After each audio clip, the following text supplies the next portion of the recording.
This is a video in clinical medicine from the New England Journal of Medicine.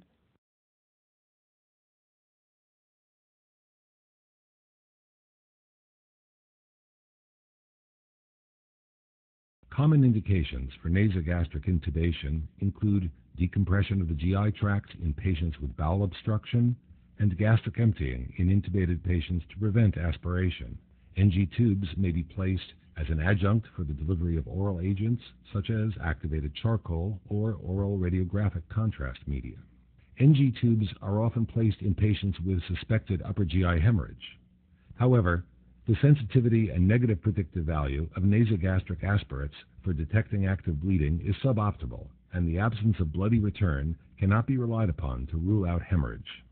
Nonetheless, nasogastric intubation may be useful in selected patients.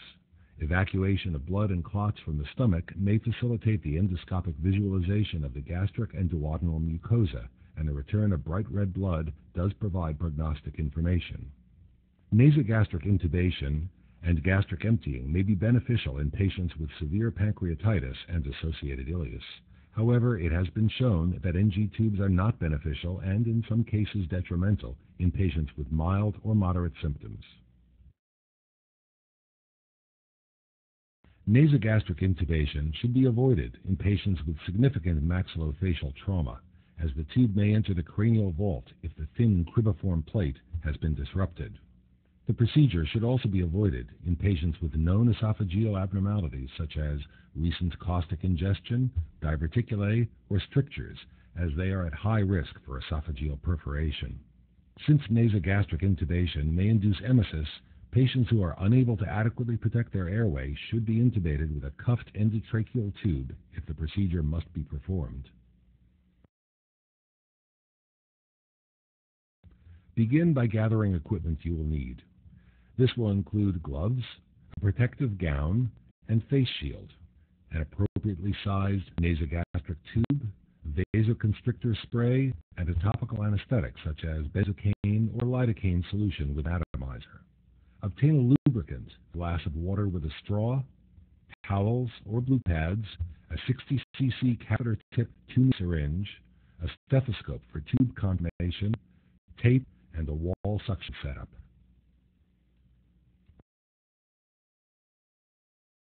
Have the patient breathe in through each nostril to assess which side is more patent. Premedicate the nasal cavity with a vasoconstricting spray such as phenylephrine or oxymetazoline. Anesthetize the nasal cavity with a topical anesthetic such as 4% lidocaine or topical lidocaine jelly. The posterior oropharynx should also be anesthetized with lidocaine or topical benzocaine spray. Nebulized lidocaine may also be used.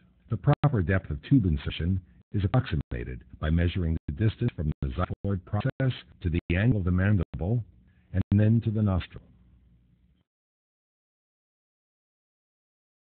Lubricate the distal tip of the nasogastric tube with surgical jelly or viscous lidocaine. Position the patient sitting upright in the sniffing position. Insert the tip of the nasogastric tube into the nasal cavity and slowly advance it posteriorly, parallel to the floor of the nasal canal. The tube should not be directed upwards.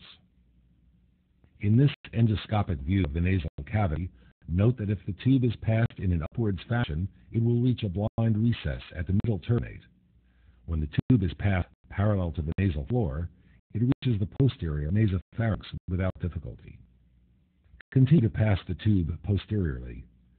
The patient may gag once the tube reaches the larynx. Temporarily halt the advancement of the tube and ask the patient to begin swallowing sips of water through a straw.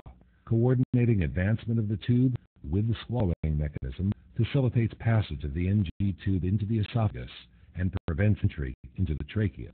This is a fluoroscopic view of a nasogastric tube being inserted. As the tube reaches the level of the larynx, advancement is temporarily halted. The tube is then inserted as the patient swallows, and, once past the larynx, is rapidly advanced.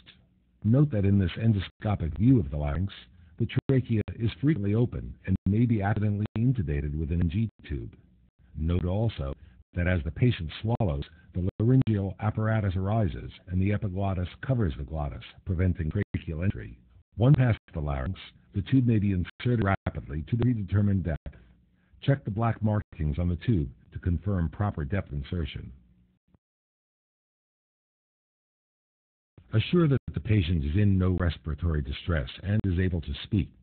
If the patient is unable to talk, is in respiratory distress, or if respirations can be heard through the tube, it should be removed immediately, as tracheal intubation has likely occurred.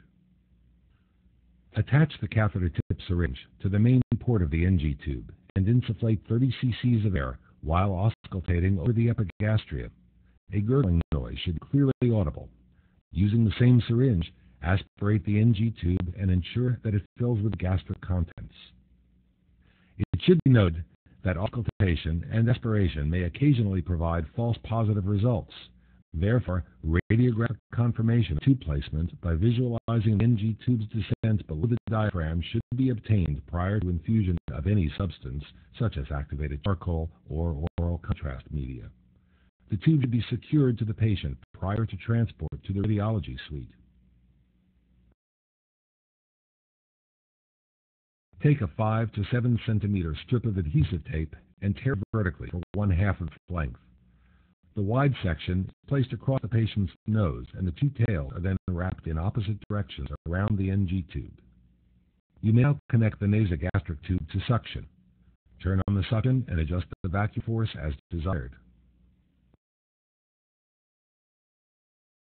Minor complications of NG tube insertion include epistaxis, sinusitis, and sore throat. More serious sequelae include esophageal perforation, pneumothorax, aspiration, and, rarely, intracranial placement.